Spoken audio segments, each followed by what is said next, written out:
Recently നമ്മൾ ഏറ്റവും കൂടുതൽ കേൾക്കുന്ന ഒരു വേർഡാണല്ലോ ഡിജിറ്റൽ മാർക്കറ്റിംഗ്. അപ്പോൾ ഈ ഒരു ഡിജിറ്റൽ മാർക്കറ്റിങ്ങിൻ്റെ ഒരു ജോലി സാധ്യതകളെ പറ്റി പറയുകയാണെങ്കിൽ ഭയങ്കര കൂടുതലാണ്. കാരണം ഈ പറയുന്ന പോലെ ഇൻ്റർനെറ്റ് ഡിപ്പെൻഡഡ് ആയിട്ടുള്ള എല്ലാ കമ്പനീസും ഡിജിറ്റൽ മാർക്കറ്റേഴ്സിന് ആവശ്യമുണ്ട്. അതായത് ഇപ്പോൾ ഈ പറയുന്ന പോലെ കൺസ്ട്രക്ഷൻ ആയിക്കോട്ടെ, എടെക് ആയിക്കോട്ടെ, അല്ലെങ്കിൽ ബൊട്ടീക്സ് ആയിക്കോട്ടെ, ഈ പറയുന്ന പോലെ പ്രൊഡക്റ്റ് ബേസ്ഡ് കമ്പനീസിലെല്ലാം ഒരു ഡിജിറ്റൽ മാർക്കറ്റേഴ്സിനെ അല്ലെങ്കിൽ പ്രൊഡക്റ്റ് ഡിജിറ്റലി മാർക്കറ്റ് ചെയ്യാനായിട്ടുള്ള ഡിജിറ്റൽ മാർക്കറ്റേഴ്സിനെ എല്ലാ കമ്പനീസിനും ആവശ്യമാണ്. ഒരു ഫ്രഷർ ആയിട്ടുള്ള ഒരു ഡിജിറ്റൽ മാർക്കറ്ററുടെ ഒരു ആവറേജ് സാലറി എന്ന് പറയുന്നത് 3 to 4 LPA ഒക്കെയാണ്. അതും ഈ ഒരു ഫീൽഡിൻ്റെ ഏറ്റവും വലിയ അഡ്വാൻറ്റേജ് എന്ന് പറയുമ്പോൾ നമുക്ക് വളരെ കംഫർട്ടബിൾ ആയിട്ട് വർക്ക് ചെയ്യാം എന്നുള്ളതാണ്. അതായത് നിങ്ങൾക്കിപ്പോൾ ഒരാളുടെ അണ്ടറിൽ വർക്ക് ചെയ്യാൻ താല്പര്യമില്ല എങ്കിൽ നമുക്ക് ഫ്രീലാൻസ് ആയിട്ട് വർക്ക് ചെയ്യാം. അല്ലെങ്കിൽ നിങ്ങൾക്ക് ഈ ഞാൻ നേരത്തെ മെൻഷൻ ചെയ്തിട്ടുള്ള കമ്പനീസിൽ, അത്തരം വലിയ വലിയ കമ്പനീസിൽ പോയിട്ട് നിന്ന് വർക്ക് ചെയ്യാം. സോ അത്തരത്തിൽ ഒരുപാടധികം അഡ്വാൻറ്റേജസ് ഉള്ള ഒരു ഫീൽഡാണ് ഡിജിറ്റൽ മാർക്കറ്റിംഗ്. അപ്പോൾ ഞാൻ ഈ നേരത്തെ പറഞ്ഞ പോലെ തന്നെ ഡിജിറ്റൽ മാർക്കറ്റിംഗ് എന്ന് പറയുമ്പോൾ നമ്മളൊരു കമ്പനിയുടെ പ്രൊഡക്റ്റിനെ, അവരുടെ കമ്പനിയുടെ എന്താണോ പ്രൊഡക്റ്റ് അതിനെ ഡിജിറ്റലി സെല്ല് ചെയ്യുക. അപ്പം ഇതിന് മുന്നേയൊക്കെ ഒരു കമ്പനി ഒരു പ്രൊഡക്റ്റിനെ എങ്ങനെയായിരുന്നു സെല്ല് ചെയ്തുകൊണ്ടിരിക്കുന്നതെന്ന് വെച്ച് കഴിഞ്ഞാൽ ട്രഡീഷണൽ മാർക്കറ്റിംഗ് എന്ന് പറയും. അതായത് നമ്മുടെ ബ്രോഷർ, ഫ്ലെക്സ്, ഈ പറഞ്ഞ പോലെ തന്നെ പോസ്റ്റേഴ്സ്, ഇത്തരത്തിലുള്ള ത്രൂ മാർക്കറ്റ് ചെയ്യുന്നതിനെയാണ് നമ്മൾ ട്രഡീഷണൽ മാർക്കറ്റിംഗ് എന്ന് പറയാം. അപ്പോൾ ഇപ്പോൾ റീസെൻ്റ്ലി നമ്മളൊരു ഇൻ്റർനെറ്റ് യുഗത്തിലാണുള്ളത്. അപ്പോൾ എല്ലാവരുടെയും കയ്യിൽ സ്മാർട്ട് ഫോൺ അവൈലബിൾ ആണ്. ഒന്നെങ്കിലും ഒരു സ്മാർട്ട് ഫോൺ, അല്ലെങ്കിൽ ഈ പറയുന്ന പോലെ ലാപ്ടോപ്പ് ആയിക്കോട്ടെ, ഈ പറയുന്ന പോലെ TVs ആയിക്കോട്ടെ, എന്താണെങ്കിലും എല്ലാവരും ഒരു ഡിജിറ്റൽ സ്ക്രീനിന് മുന്നിലാണുള്ളത്. അപ്പോൾ നമുക്ക് കൂടുതലായിട്ടും ഓഡിയൻസിനെ കിട്ടുക ഡിജിറ്റലി ആയിരിക്കും. അപ്പോൾ നമ്മുടെ പ്രൊഡക്റ്റിനെ ഈ ഇത്തരത്തിലുള്ള ആൾക്കാരിലേക്ക് ഡിജിറ്റലി എത്തിക്കുക എന്നുള്ളതാണ് ഒരു ഡിജിറ്റൽ മാർക്കറ്ററിൻ്റെ ജോലി എന്ന് പറയുന്നത്. അതായത് ഒരു പ്രൊഡക്റ്റിനെ കറക്റ്റായിട്ട് അതിൻ്റെ ഓഡിയൻസിനെ കണ്ടെത്തുക, അവരിലേക്ക് എത്തിക്കുക, ആ ഓഡിയൻസിൻ്റെ ഏജ് ഗ്രൂപ്പ് അനുസരിച്ച് അവരിലേക്ക് എത്തിക്കുക, അത്തരത്തിൽ കാറ്റഗറൈസ് ചെയ്ത് ആ ഒരു പ്രൊഡക്റ്റിനെ മാക്സിമം, അല്ലെങ്കിൽ ആ ഒരു കമ്പനീൻ്റെ ഗ്രോത്തിനെ മാക്സിമം സപ്പോർട്ട് ചെയ്യുക എന്നുള്ളതാണ് ഒരു ഡിജിറ്റൽ മാർക്കറ്ററിൻ്റെ ഡ്യൂട്ടി എന്ന് പറയുന്നത്.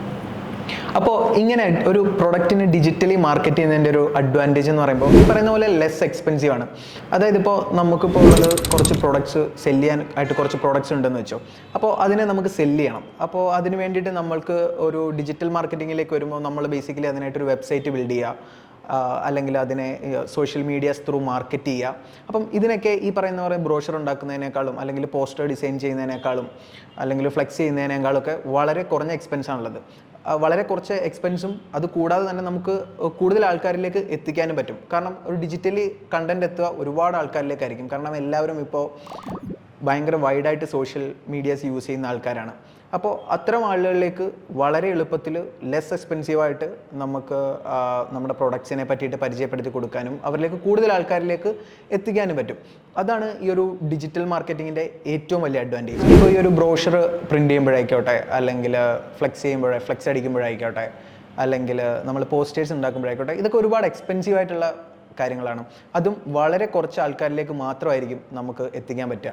അപ്പോൾ അതുപോലെ തന്നെ ഡിജിറ്റൽ മാർക്കറ്റിങ്ങിലേക്ക് വരുമ്പോൾ നമ്മളിപ്പോൾ അവിടെ ഒരു വെബ്സൈറ്റ് ബിൽഡ് ചെയ്യുമായിരിക്കും, അല്ലെങ്കിൽ ഇൻസ്റ്റാഗ്രാമിലോ ഫേസ്ബുക്കിലോ ഈ പറഞ്ഞ പോലെ സോഷ്യൽ മീഡിയാസിൽ അഡ്വർടൈസ്മെൻറ്റ് റൺ ചെയ്യുമായിരിക്കും. അപ്പോൾ ഇതിനൊക്കെ വളരെ എക്സ്പെൻസ് കുറവാണ്. അതുപോലെ തന്നെ ഒരുപാട് ആൾക്കാരിലേക്ക് നമുക്ക് at the same time content എത്തിക്കാനും പറ്റും. ഇതാണ് ഡിജിറ്റൽ മാർക്കറ്റിങ്ങിൻ്റെ ഏറ്റവും വലിയൊരു അഡ്വാൻറ്റേജ് എന്ന് പറയുന്നത്. അതും കണ്ടന്റ് എത്തിക്കുമ്പോൾ നമുക്ക് കാറ്റഗറൈസ് ചെയ്ത് തന്നെ കണ്ടന്റ് എത്തിക്കാൻ പറ്റും. അതായത് നമുക്ക് ഏജ് ബേസ്ഡ് ആയിട്ട് കണ്ടന്റ് എത്തിക്കാൻ പറ്റും, ലൊക്കേഷൻ ബേസ്ഡ് ആയിട്ട് കണ്ടന്റ് എത്തിക്കാൻ പറ്റും. അപ്പോൾ അങ്ങനെ നമുക്ക് കാറ്റഗറൈസ് ചെയ്ത് ആൾക്കാരിലേക്ക് കണ്ടന്റ് എത്തിക്കാൻ പറ്റും. അത് ഡിജിറ്റൽ മാർക്കറ്റിങ്ങിൻ്റെ വളരെ വലിയൊരു അഡ്വാൻറ്റേജ് ആണ്. ഇപ്പോൾ എനിക്കിപ്പം വിൽക്കാനുള്ളത് കുറച്ച് കോഴ്സസ് ആണെന്ന് വെച്ചോ. അപ്പം ആ ഒരു കോഴ്സ് സെല്ല് ചെയ്യുക എനിക്ക് പഠിക്കുന്ന സ്റ്റുഡൻസിലേക്കാണ്. അപ്പോൾ ആ ഒരു സ്റ്റുഡൻസിനെ കാറ്റഗറൈസ് ചെയ്തിട്ട് നമുക്ക് പ്രോഡക്ട്സ് ആ ഒരു സ്റ്റുഡൻസിലേക്ക് എത്തിക്കാം. അവർക്ക് ട്രെൻഡിങ് ആയിട്ടുള്ള നമുക്ക് കണ്ടൻസ് ബിൽഡ് ചെയ്ത് അവരിലേക്ക് അട്രാക്ട് ചെയ്യിപ്പിച്ച് നമ്മുടെ കമ്പനീൻ്റെ സെയിൽസ് കൂട്ടാൻ പറ്റും. ഇതൊക്കെയാണ് ഡിജിറ്റൽ മാർക്കറ്റിങ്ങിനെ പറ്റിയിട്ടുള്ള ഒരു ബേസിക് ഇൻട്രൊഡക്ഷൻ എന്ന് പറയുന്നത്.